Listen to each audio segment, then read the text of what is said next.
Hey travelers, do you want to see what the highest rated hostel in Puerto Vallarta looks like? Does it live up to the hype? And the most important question, will there be USB ports? Find out on today's hostel review in Puerto Vallarta, Casa, Kraken.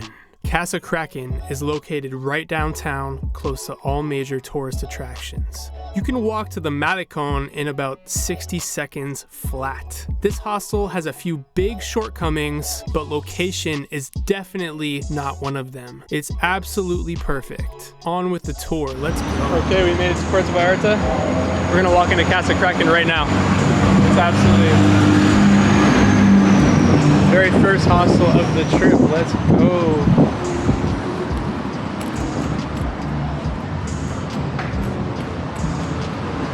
Just want to let you guys know, when I review hostels, I go in with a really small camera and don't let anyone know I'm about to give their space a huge sweep. I just act like a tourist taking videos. No special treatment ever. Yes. Paul.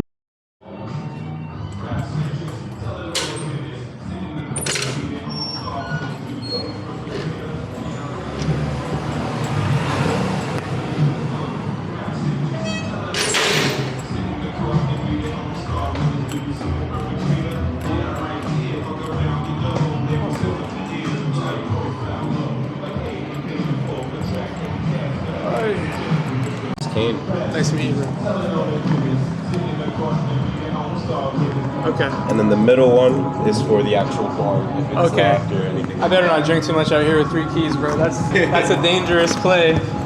Let's take a look at the key system. The key system works like this. There's one for your locker, one for the room, and one for the front door. Will I lose the keys in this episode? Water, shower. Nice. Shower? Is that like a gold shower for the whole thing, or is that like a... Yeah. Okay. Kitchen. If you get some food, you can sign your name. The kitchen was spacious. It came equipped with your basic hostel kitchen utilities like a microwave, an oven, a smaller toaster oven, and a washing machine right in the kitchen. Ain't that something?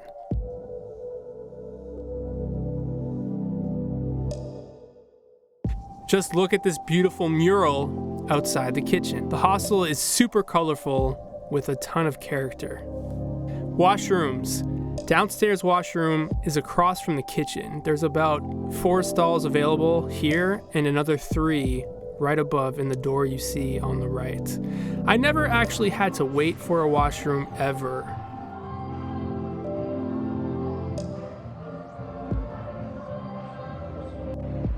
Second floor patio. So this is where you're going to be spending most of your time in Casa Kraken. The patio is super chill and has a gorgeous view of the skyline and quaint streets of downtown PV. Of course, it comes equipped with board games, yoga mats, and poker chips. One of the first things you'll see from the second floor is a peculiar winding set of stairs leading up. Let's go check it out. Yeah, it looks like there's also an area top up these stairs. Ooh. Absolutely gorgeous scenery from up here. The cathedral, ocean, and a good chunk of the city can be seen.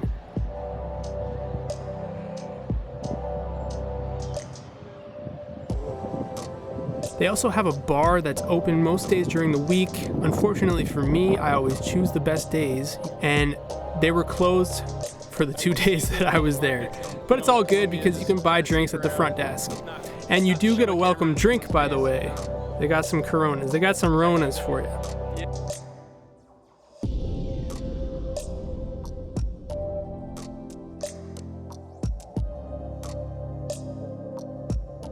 On a side note, if you're afraid of heights and really thin see-through stairs, this may be a little bit of a challenge for you, because I'm afraid of heights, and yeah, it wasn't the best time, but you know, we pushed through.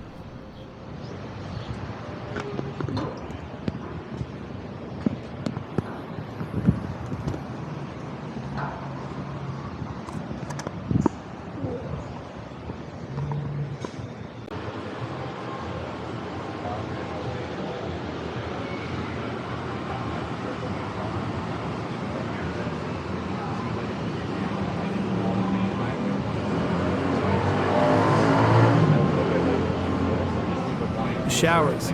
Walking back towards the main stairs, we see another doorway which leads you to the showers. I believe there's 2 or 3 shower stalls in there with a couple sinks. There was constantly people in there, and I didn't want to be filming in that situation for obvious reasons, so I can't show it, guys. Sorry about that.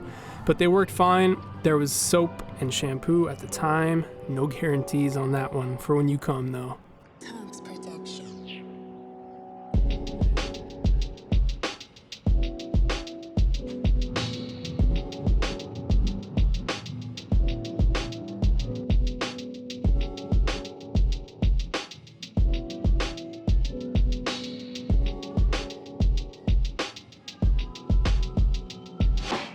So coming back to the main floor, we have a smoking area outside the main common room next to the reception. A cool little addition to the hostel for sure.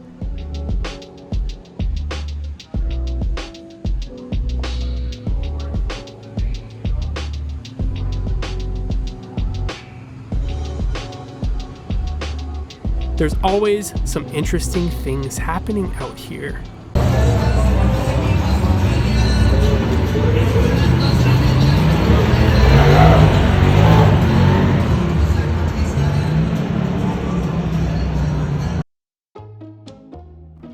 The room. Okay, so this is where I start to have a few issues with the hostel. It feels very old school inside the room. No curtains, a couple of floor fans, but they do have an AC unit that gets cold. I'm talking freezing cold. So cold that me and my bunkmates were actually freezing to death at night because we were actually right next to the damn thing, as you can see.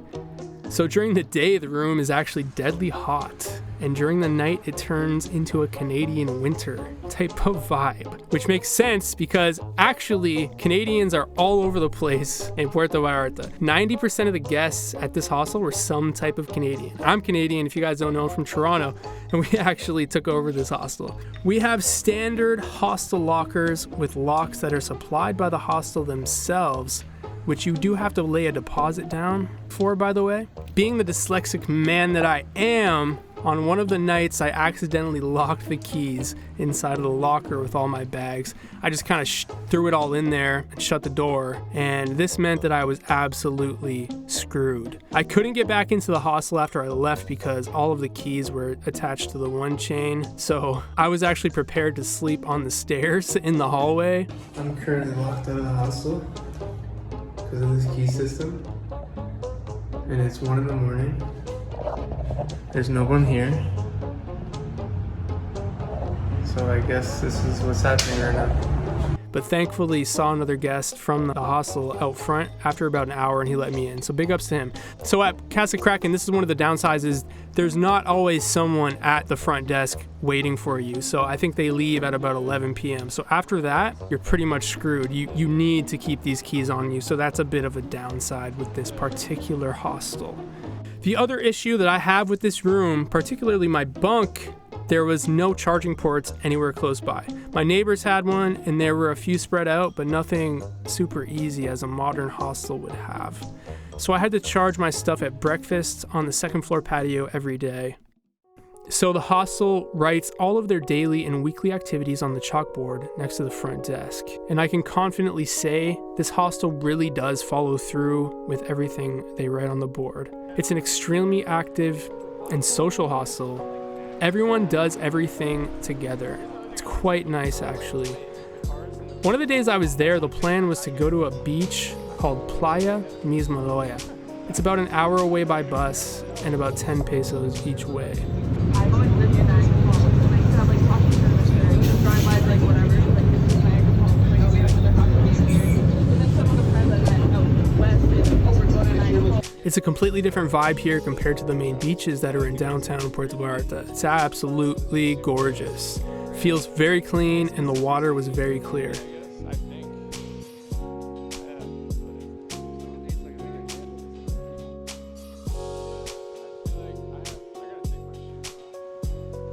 I swam in the ocean for the first time in about 10 years with my boxers on because I'm that guy who shows up to the beach in trainers and doesn't bring swim gear. Hello.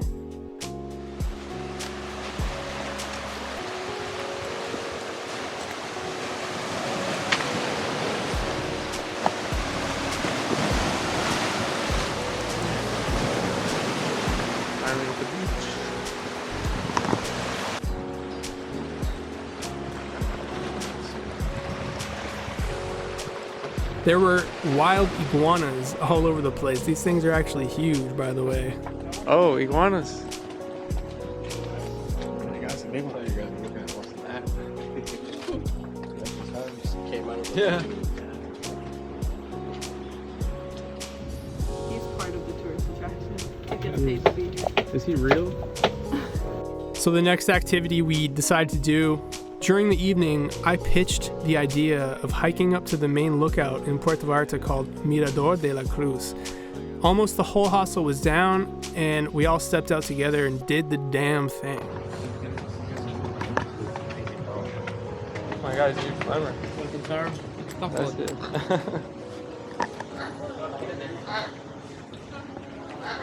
There's definitely some cardio involved in this one, but it's not too bad. It takes about 30 minutes to get to the top and is totally worth it.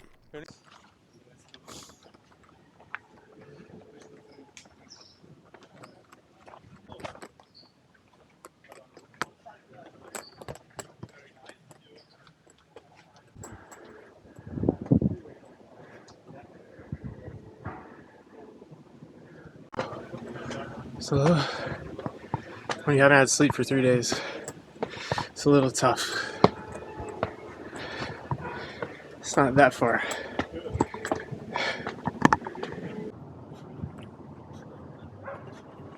When you do get to the top, you'll be treated to one of the best sunsets in PV.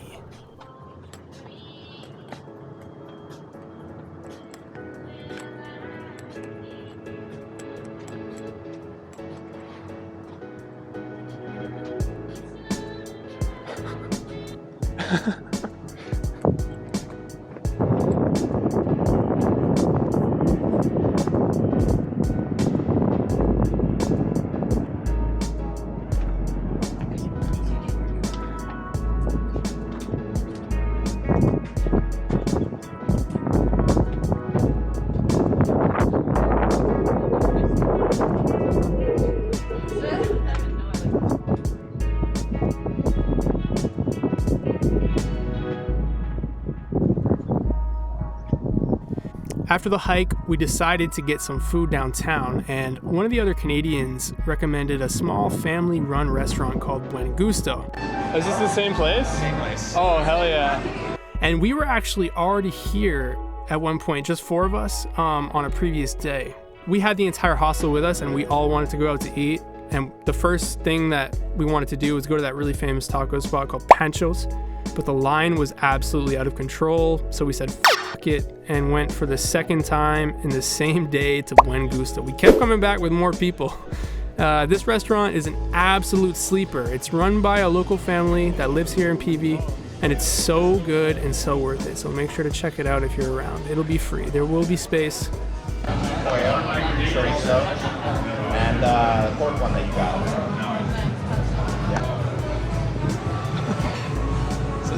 The Buen Gusto. Buen Gusto, for sure. The best. Thank you. Buen Gusto. Right.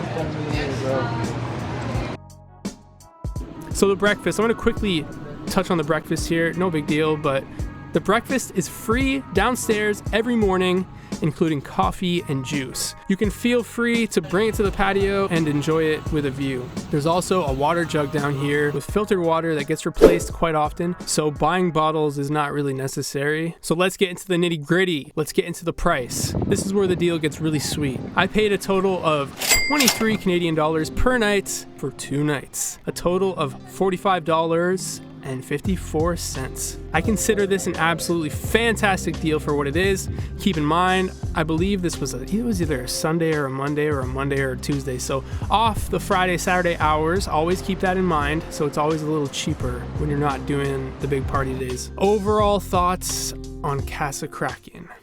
Well, even with a few shortcomings, Casa Kraken did not disappoint, as you guys can probably already tell. This was one of the most social hostels I went to on this trip, and everyone was super down for whatever and super nice and respectful. If that's your vibe, then this might be the spot for you. Your mileage may vary, as you never know who's going to be at a certain hostel at any given time. But when this sort of thing happens and you get along with everyone and have a great time, Be grateful in that moment because it comes and goes so fast. And I'm speaking to myself. I'm preaching to myself here, really. I gotta be honest, if you're more of a private person who would prefer a larger space, have some alone time, and you wanna do some remote work type of stuff, this probably isn't what you're looking for. The second floor patio makes it almost impossible to not meet people out here. Just go, sit, grab a beer or a coffee, and see what the day brings. Also, the WhatsApp group is super active. Most of the hostel events are coordinated within it, and people often post pics and ask questions that get answered very quickly. This is always a nice bonus to have.